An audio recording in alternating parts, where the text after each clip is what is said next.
Now for our main program. Our featured speaker today is Ryan Gustafson, president of the Seattle Dragons. Ryan has an impressive professional sports management resume. His positions include Major League Baseball's Commissioner's Office, the San Diego Padres, and locally the Seahawks and the Sounders FC. Ryan's expertise is in business operations with a specific focus on the areas that generate revenue.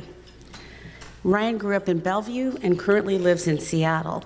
He is a graduate of the University of Puget Sound and Harvard Business School. Ryan is joined today by his colleague, Michelle Delancey, who is Senior VP for Marketing and Events. To tell us about the newly founded Seattle Dragons, please give a warm Seattle 4 welcome to Ryan Gustafson.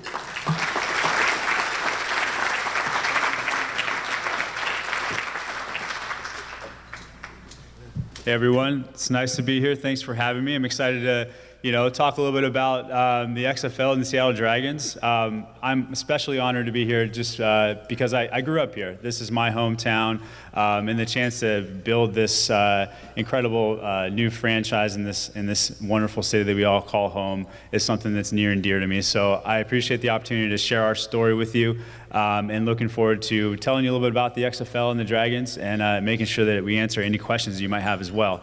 So thanks for joining. I would say the first thing to a good presentation is always a good hype video. So I thought we'd start there, if that's all right with everyone. And hopefully this works. This clicker. Nope. All right, here we go. One more time. There we go.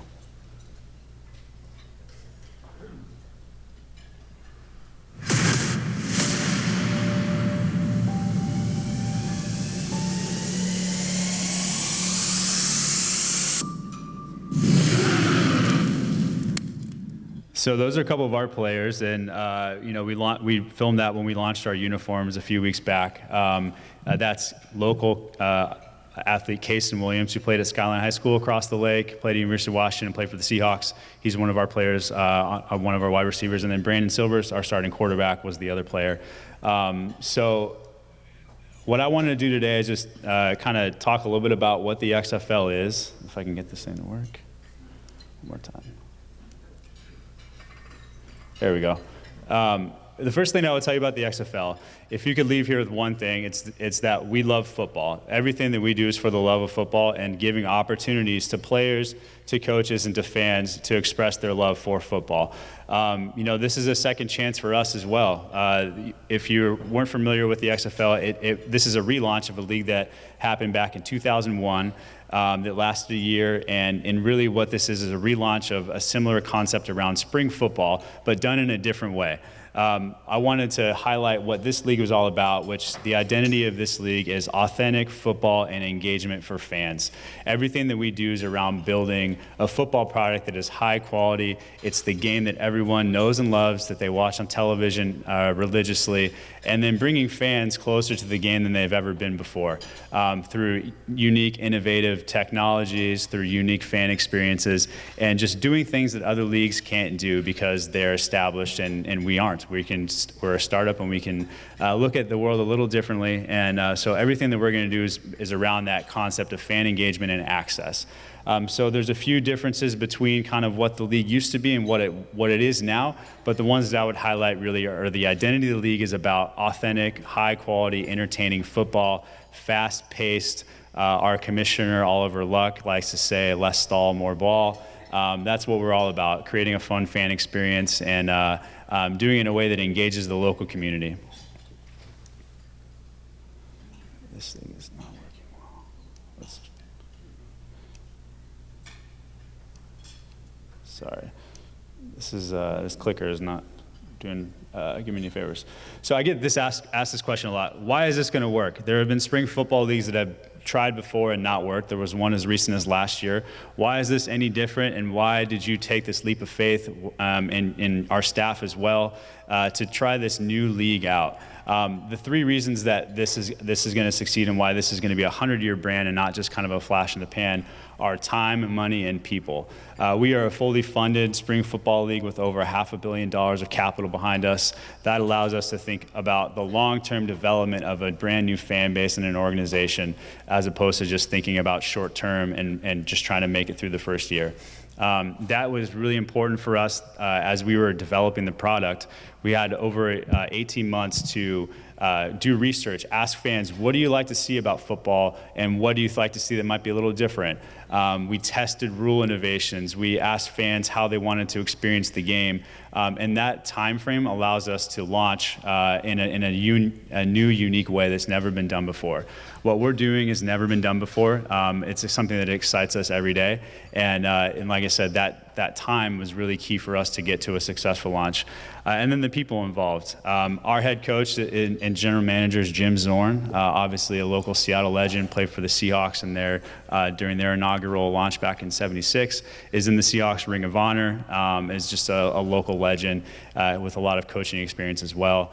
And from him on down to the 8 coaches throughout the league and at our league office, the people that are involved in this are second to none, and it's something that is going to distinguish us from anything that's ever been done before like this, starting a brand new league. We have a lot of great partnerships. One of the things that you should know is that our games are all nationally televised. So when you turn on, we play our first game this Saturday, believe it or not, in Washington, D.C. It'll be on ABC, nationally televised at 11 a.m. local time. So that's something that is really unique and special about us. Our other TV partner is Fox. So this is, again, something that has never been done before, where a brand new league gets national television partners like that. So what we're doing, building things for the long term, is just something that is really unique, and the fact that we have the funding, the people behind this, and the time to develop it the right way is something that's going to really distinguish us. This is another question I get asked a lot. Who are the players? And why is this going to be a football game that should be entertaining to watch? There are a lot of talented football players out there. For folks that may not be familiar with the way the NFL works, the NFL has 90 players on their roster in September. They cut down to 53. So you have 37 times 32 professional football players that no longer have a place to play, as well as players that played at Power 5 Division I college football programs like the University of Washington and Washington State. They are no longer able to play the game that they love and the game that they're really talented at. We think that there's a really compelling game out there with these talented athletes. I listed a few here that are local names that people will recognize. I mentioned Kason Williams, Tani Tupo, who grew up around here, might be the only player to ever play at CenturyLink Field as a high schooler, a college player in the NFL, and now the XFL. So he's one of our defensive linemen. Keenan Reynolds played for the Seahawks as recently as this year on their practice squad.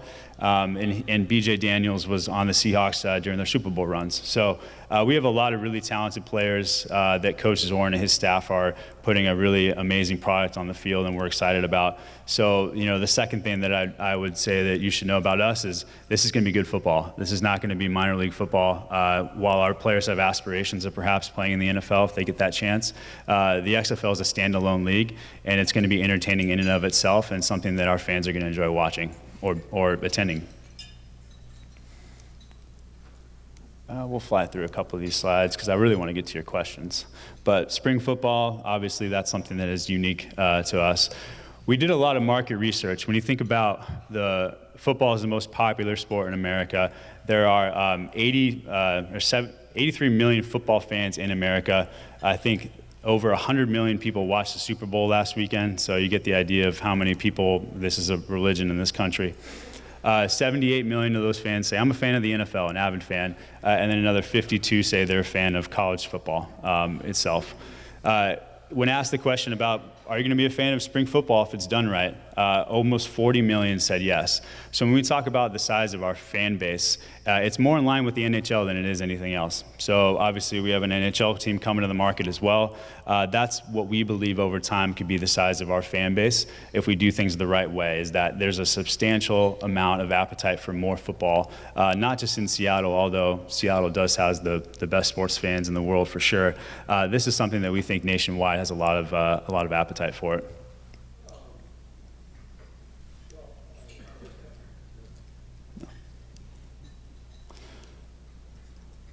we did a lot of other market research on who our fans are, what their preferences are. I'm going to kind of fly through a couple of these because I really want to get to some of your questions.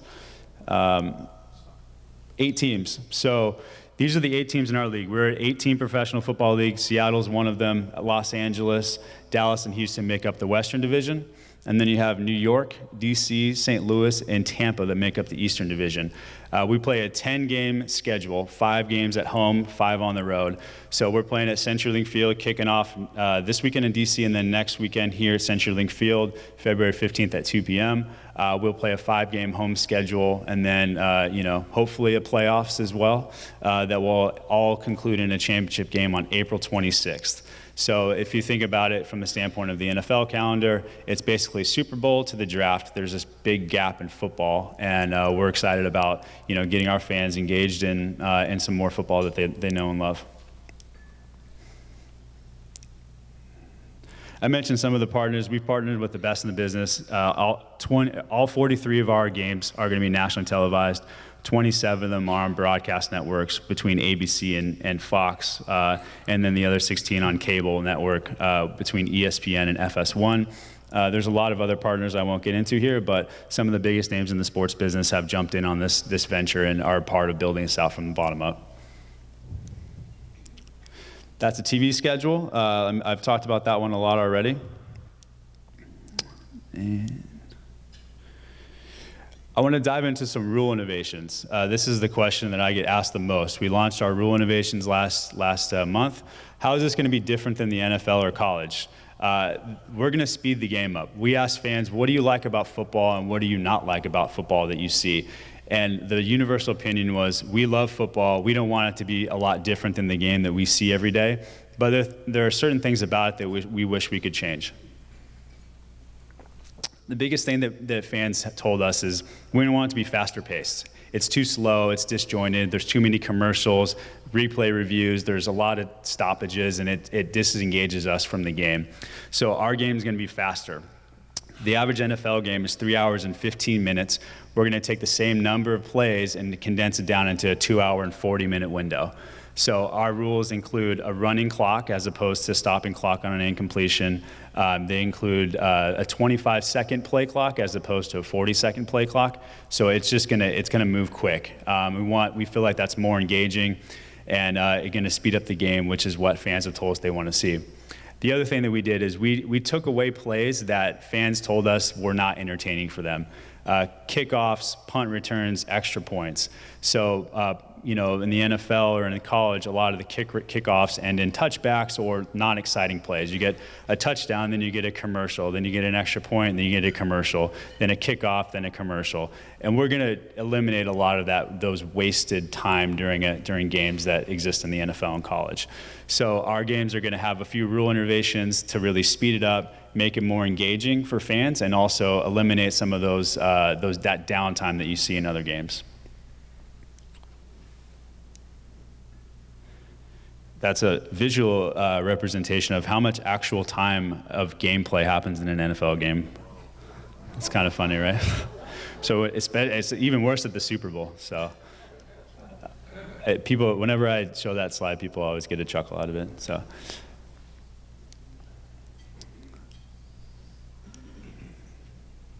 Sorry.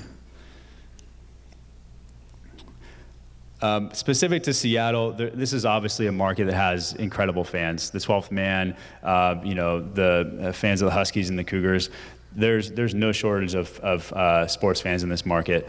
Between friends, there was an article that came out last week that Seattle's leading the league in ticket sales. That's true. We are. It's exciting. It's not a surprise to any of us who grew up here who know how great of fans Seattle has. It's a testament to our fan base, and I think this is just the beginning for us.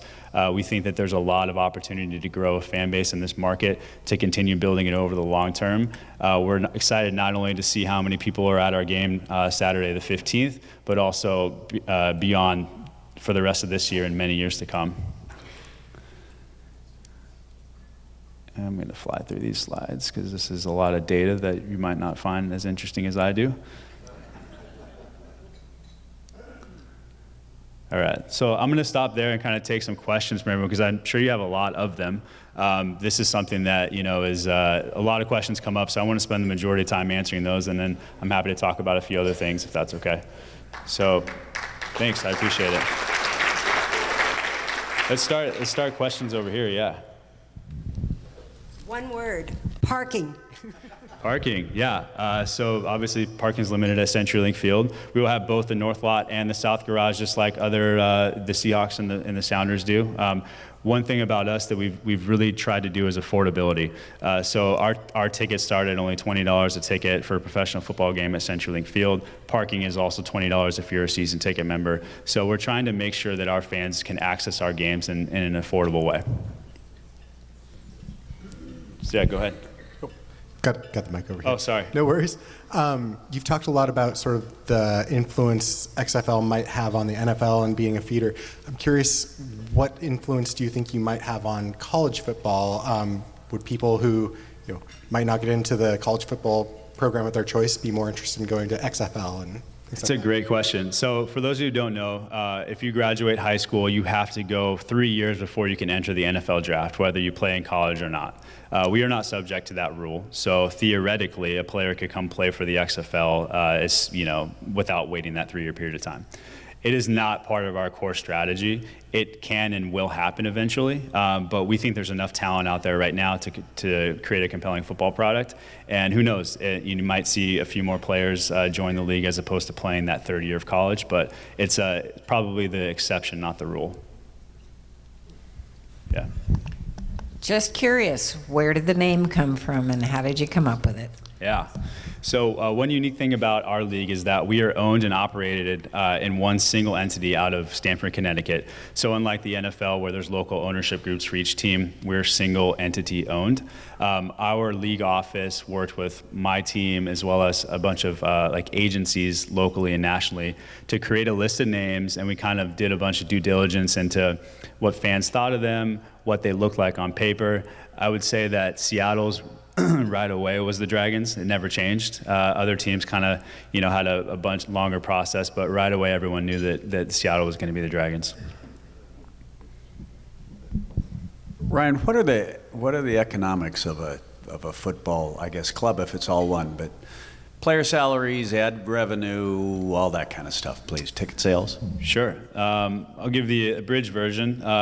This is unique because it is a startup league. It's about developing fans for the long term and about creating a sustainable long-term revenue source. A lot of it in the NFL comes from national television. With us being a startup, we are on national television networks that eventually we hope come to fruition as far as generating sustainable revenues. Our player salary costs are a lot lower, and that's something that is unique to us. And we continue to try to drive revenues through ticket sales, through corporate advertising and other things. But I would stress the point that right now it's about building for the long term. So year 3, year 4, that's when you really start seeing the economic model kick in. But right now it's about developing fans, about making sure people understand who we are, telling our story, and just getting them to try it out. Once people see this, we believe it's going to take off, not just on television, but in person as well. And it's about building it for the long term, and that's where we think the payoff will be. Hi, I have a couple of questions. Yeah, the first fire one away. is kind of silly. Are y'all just getting rid of kickers? Is that what the changes are? And the second one is, one of the big things I see engagement from fans is through fantasy sports. Mm-hmm. Is there a strategy towards having something like a fantasy league in the XFL? Yeah, those are both great questions. Kickers. So yes, we will continue to have kickoffs. They will look a little bit different. Player health and safety is a big part of what we're doing, and fans have told us that. They said we want football, but we want it to be safe.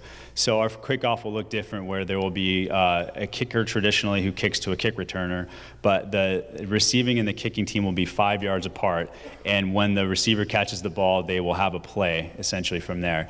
That we believe that's safer, but it also it's more fun. So it's a kind of helps with both of those things. So there will be a kicker doing kickoffs and field goals. The only thing that a kicker does in the NFL that they will not do in the XFL is extra points.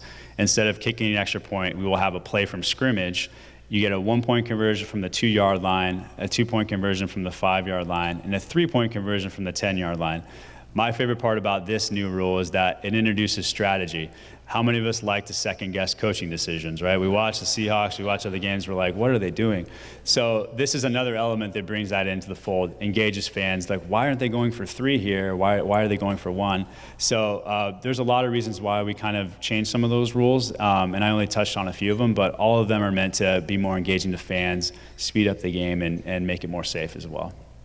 And your second question about fantasy, we just announced this morning a couple partnerships with one with FanDom and with DraftKings. Fantasy and gaming is going to be a big part of what we do. It may not the first year be fully built out, but over time you'll see us be more progressive in this space than the other leagues for sure. I have a couple of questions. Yeah, go ahead. Out of curiosity, what do you see for the future of the XFL with regard to both streaming and other digital mediums? We have a big investment in content. So if you don't follow us on social media, you should. XFL Dragons is our handle. We have an entire content team at the league office and one in each local market that is specifically using content to bring fans closer to the game than they've ever been. Inside the locker rooms, inside huddles, looking at plays. There's a whole strategy around using digital media to engage fans. Specifically with gameplay, because of our national television partnerships, there won't be a streaming option to watch the games live on, because they're on ABC and Fox. But that's something that we, may look at in the future. But all of our digital channels are going to be focused around behind-the-scenes content and access. Hi, Ryan. I've heard you speak a few times. I think you're doing a great job getting the word out about the Dragons. So thank you. I appreciate it. Good job on that. I also had a question for you. What kind of response have you had from local sponsors, underwriters? I'm just curious, is anybody jumping on board in a big way to help underwrite this? Yeah, absolutely. We'll be announcing those in the next couple of weeks leading up to our game next Saturday and beyond. I would say that one of the things that we're lucky to have is the funding that we do, where for us it's about finding the right partners that help us grow and co-create this with us. So we're going to have a few really core partnerships with really key iconic brands, and that's kind of our strategy is like, let's do fewer better partnerships that can grow over the long term and help us build this from the bottom up. So we will be announcing a few of those. The response has been great. Every time I go out and talk to a group of people or sponsors or otherwise, everyone thinks this is really cool. They're excited to see what it looks like, and if it's done the right way, we know that fans and sponsors will certainly get behind it. But it's about building it for the long term, so that's what our focus is. One of the ongoing challenges with professional sports has been a financial challenge. I have a husband that played in the NFL, and the challenge ongoing is particularly with younger professional athletes who do not have a lot of background in finance or law or accounting, particularly when they're coming out of high school and college, the baseball players right out of high school. What are you doing to help these professional athletes with the financial, the legal, and the accounting perspective when they come into money?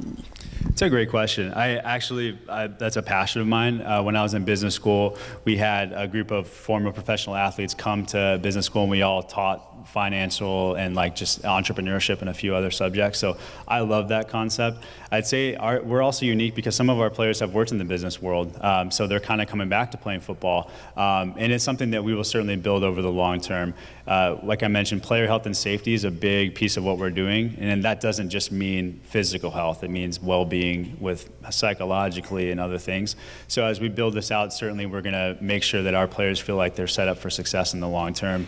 And I would also say that a lot of our players are so grateful for this opportunity. They look at this as a second chance that was mentioned earlier, and I think it's spot on. To play the game that they love, to show what they're all about, to get a chance, whether it's in the NFL or just in the business world after they're done playing, to make a name for themselves. So that's really exciting. To a person, everyone's so grateful for the opportunity, and that's what makes our league so unique, is that it's about the game they love, and playing it with passion. So, but we are certainly going to be focused on a lot of those health and wellness issues for sure. I was wondering how the NFL has reacted, if they're partnering or if they're being standoffish. So we're a completely separate entity, complement to the NFL. We know that we're not competing with the NFL. They're one of the most iconic brands in the world.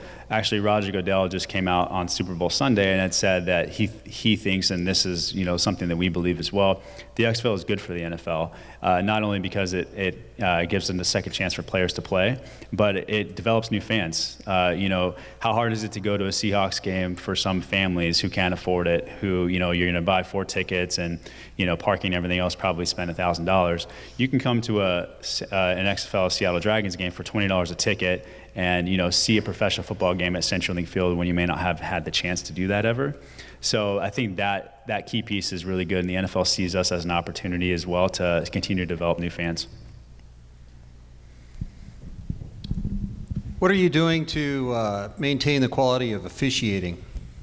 So all of our officials are Power 5 Division I college football officials who have had big-time bowl game experience. We hired a head of officiating, Dean Blandino, who has a huge history with the NFL and on broadcast as well with Fox. He's leading all of our officiating. And then we also are introducing a new replay technology that's used in other sports called Hawkeye. And really that's meant to speed up replays, but make it more, make sure that we are having integrity of our officiating and our gameplay. So, that's one great get that we got early on was Dean to oversee all this. He's fantastic in this world, and obviously we want to make sure that our gameplay has integrity and quality, and the officials that we have behind it are really awesome. And I would also say that one unique thing about us is that every one of our officiating crews is going to have a female on it as well, which is kind of unique and cool for us. So that's exciting. Hi, thank you for being here. Of course. You have tons of sports fans in the group, but also a lot of community advocates.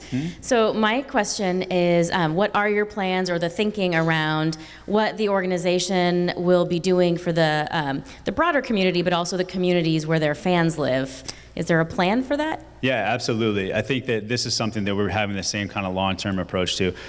This community is a passion of mine. Like, I grew up on the east side. I love this city. It's home to me. And the reason why I'm standing up here is because I was given opportunities that others necessarily aren't. And I'm lucky for that. So one of the things that we're going to be really focused on is getting out to the communities, making sure that we give the chance for kids who may not otherwise have the opportunity to watch professional football and really do everything we can to make an impact. Sports is a unique platform. It provides a chance, with a big brand to get a lot of attention to it. So we're going to use that platform for good. And, over time, you're going to see us talk about some specifics around that. But it's going to all be about the love of football, accessing the game, and just making sure that we do everything we can to use our brand for good in the community, and specifically in Seattle, but also some of the surrounding communities where our fans are from. Hi, will you have a cheer squad, drumline, or pep band? No cheerleaders. That was on the differences between the XFL 1.0 and 2.0. So no cheerleaders. We will have a drum line at the game. It's called the Fire Line. Our wonderful head of marketing thought of that name. So the Fire Line will be at our games. So yes, no cheerleaders. Yes, drum line. What was the third one? We'll have the drum line, so there won't be a larger presence than that. But I'm excited for everyone to see game day, because there's such a high standard in this city for what games look like and fan experience. And we're going to try some cool, unique things, but we want to make sure that our fans leave with a smile on their faces and do some cool things around experiencing our game as well. Somebody who spends much of their time supporting individuals and their families living with dementia, I'm curious about, you mentioned safety and different rules to prevent head damage and the relationship between football and dementia. Yeah, so when we talk to fans about football, everyone said, we love football, we don't want it to be different, but we have a hard time with this issue, player health and safety. A lot of our rules are meant to diminish the parts of the game that are really violent and really creating those head injuries. I mentioned the kickoff, that being one of them, where we're going to have those. That's the most violent play in football, so we're trying to eliminate some of that. Our punts are similar with making sure that there aren't as many high-speed collisions. Player health and safety is a big part of what we're doing. We have a head of player health and safety for the entire league, which is a unique thing for us, and they're really focused on building the plan to make sure that our players have the best medical care, but also that our game is as safe as it can possibly be, because football is a violent game, and and inherently we want it to be football, but we need to make sure that we keep it as safe as we possibly can, and it's a big part of what we're doing.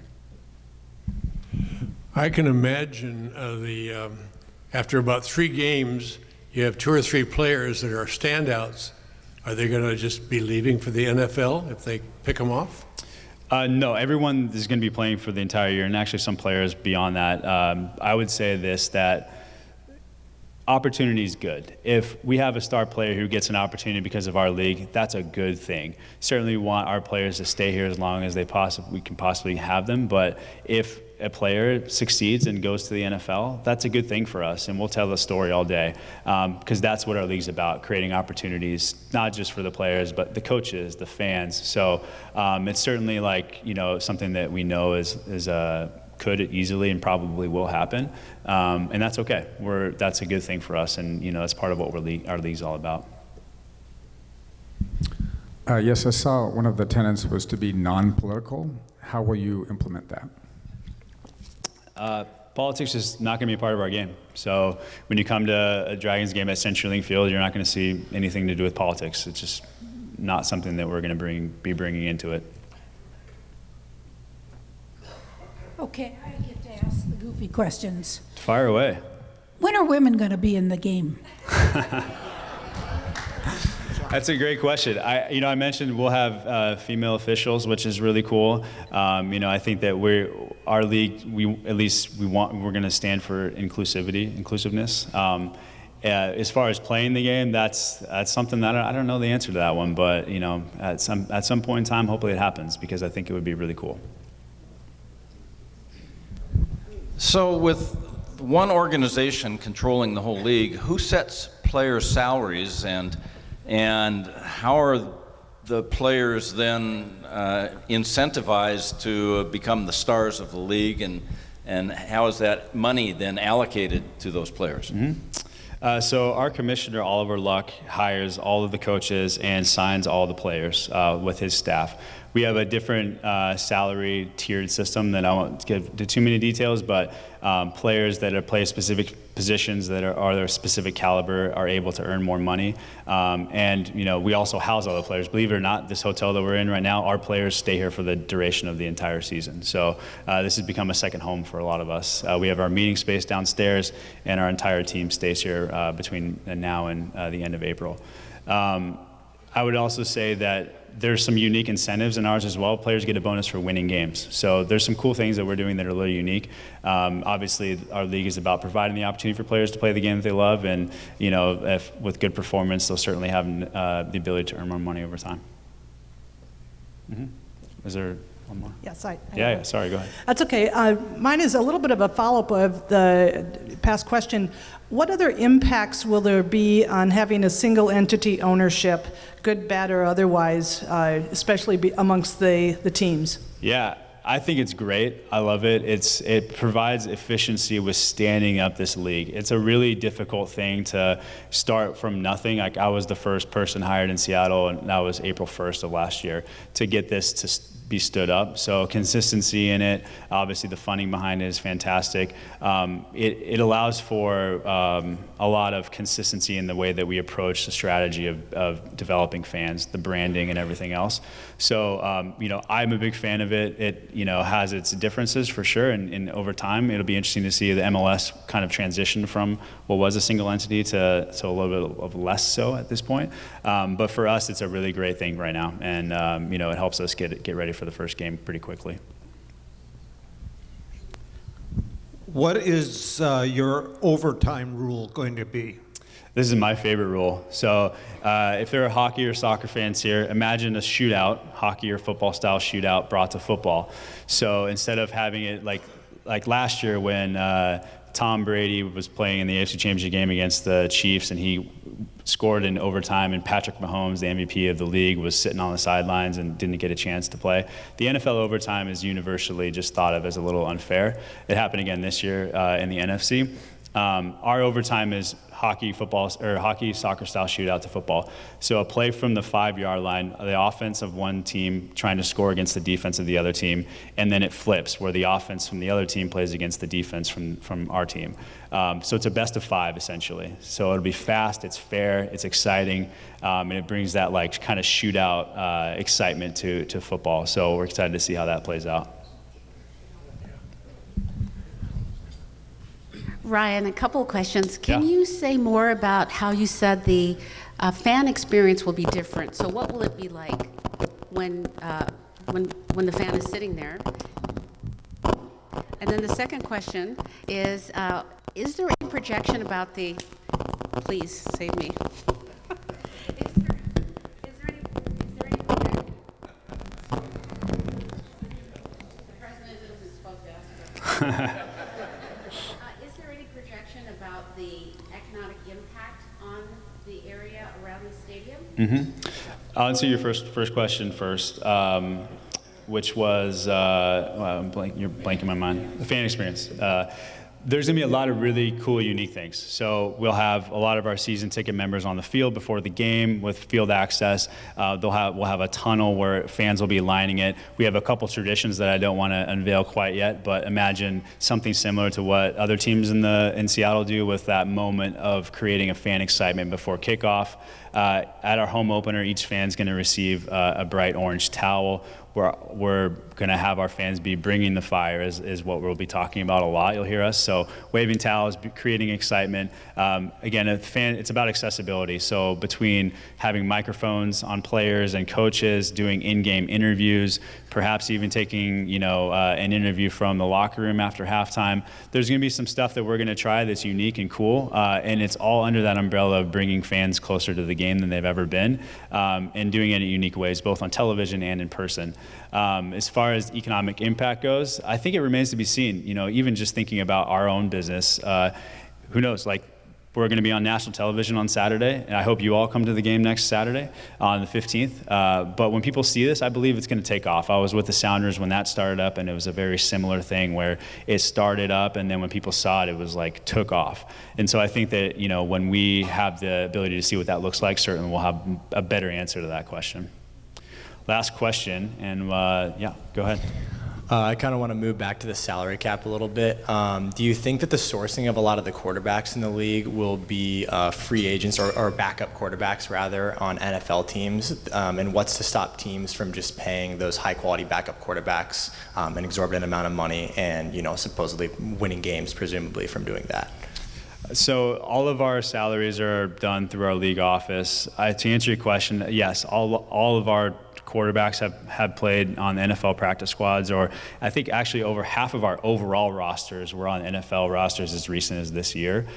So a lot of our quarterbacks specifically are set at a specific amount. So if they sign a contract to play in our league, then the coaches in the league had decided where they're going to play exactly.